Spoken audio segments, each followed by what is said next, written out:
So in this bonus training, I'm going to be sharing how I manage my projects and achieve my goals. And one of the most powerful principles I learned several years ago is known as the Merlin principle. Now, most people, when they try to achieve their goals or they set goals, they're trying to go from point A to point B, meaning I'm trying to go from where I am today to where I want to be tomorrow. And one of the biggest problems with this is you're focusing on all the obstacles that you have in your life or in your way right now. And sometimes that can be very overwhelming. It may feel like you're trying to climb uphill, ride a bicycle uphill. It takes a lot of effort, a lot of thought.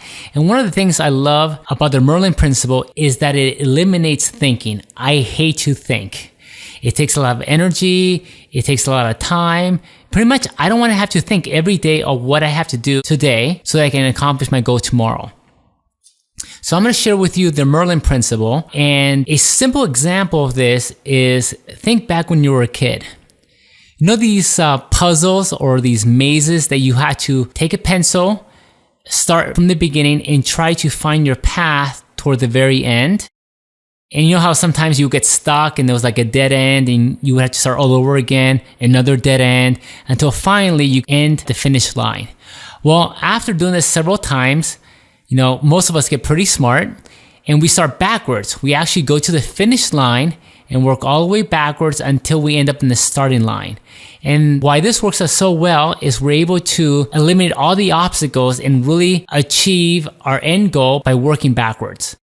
Merlin was a famous wizard. He worked underneath King Arthur, the famous legendary king that most of us have read in storybook. He was the famous wizard that helped King Arthur. And it's a famous tale that most kids read in the stories and fables that we read as little kids. And Merlin, his power came from being able to see the future.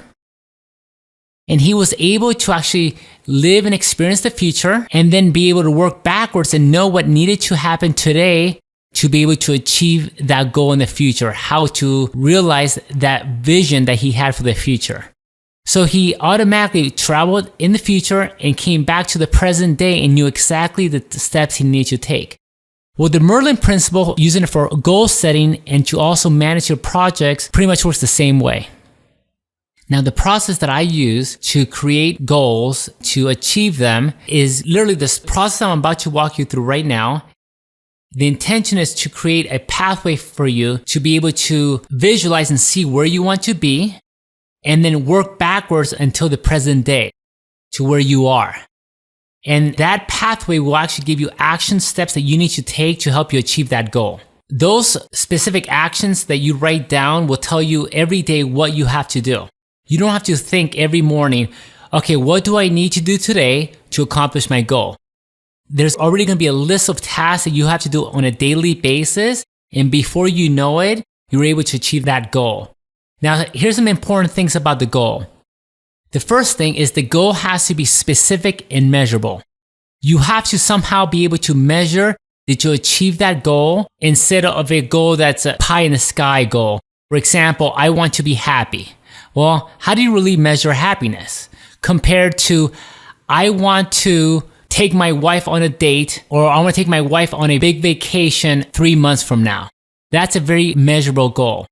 In business, it wouldn't be I want to be successful. It would be I want to attain 100 new clients in the next 3 months. So it has to be very specific, very measurable, and there's a time limit of 90 days. If you have a goal that's over 90 days, our mind for some reason puts it off. It's almost like when you were a young kid and you had 12 months to do a science project. You know what? Most of us didn't really work on that science project till the week before it was due. That's just human nature. We always put things off until it's crucial. That's why all my goals are either 90 days, 60 days, or 30 days. I do not make any goals that are longer than 90 days. That's just my own personal preference, but most efficiency experts, that's usually the focus that they give people. And as a business owner, you have way too many things to worry about than something that's going to happen a year from now. Now, what's great about having a list of tasks, of actionable items that you have to focus on every day, is it really keeps you focused. Imagine in my past, and I'm sure you go through the same thing, is you wake up every day and you're thinking about, okay, what do I need to get done today? And by having these tasks, it literally eliminates all that thinking. More importantly, it keeps you focused at the task right in front of you. For example, if you're on step 1 and in step 10 is you have to learn Facebook marketing, sometimes we get distracted and we spend time early on learning about that new skill we need to acquire, like the Facebook marketing. Realistically, that doesn't really apply till you get to step 10. So that really makes you focus on the task in front of you. And when you get to step 10, now you can focus on the Facebook marketing. Now, there's a very important principle, is known as the Parkinson's Law, which states that work expands so as to fill the time available for its completion. Meaning, the amount of time which one has to perform a task is the amount of time it will take to complete the task. So, to give you an example, if you're working on your science project back in your grade school days, if the teacher gave you 2 months, people will take 2 months to finish the project. Now, most of us, like myself, if we waited to the last week, we would take that last week and finish the project and move on. Well, that's very important when you're trying to get things done in your business. For example, if you take on the task of trying to learn Facebook marketing early on, it's going to take up so much time compared to, you know what, this week, I'm on step 10, I have to focus on the Facebook marketing. You look at your 1 or 2 courses, you focus on that, you learn what you need to, and then you move on.